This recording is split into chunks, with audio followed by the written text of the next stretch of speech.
pattern ਸਾਡੀ ਦੱਸਿਆ same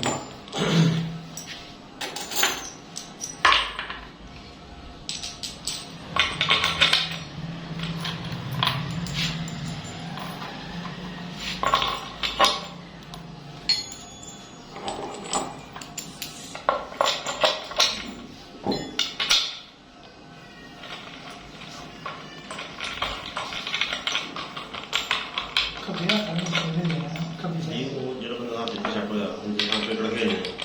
ਕਦੇ ਰਾਈਟ ਹੈਂਡ ਲੈਫਟ ਬੈਟਸਮੈਨ ਕਦੇ ਲੈਫਟ ਹੈਂਡ ਉਹ ਵੀ ਇਸ ਤਰ੍ਹਾਂ ਪ੍ਰੈਕਟਿਸ ਹੀ ਹੁੰਦਾ ਹੈ ਉਹ ਤਾਂ ਦੀ ਹੁੰਦਾ ਰਾਈਟ ਹੈਂਡ ਕੰਮ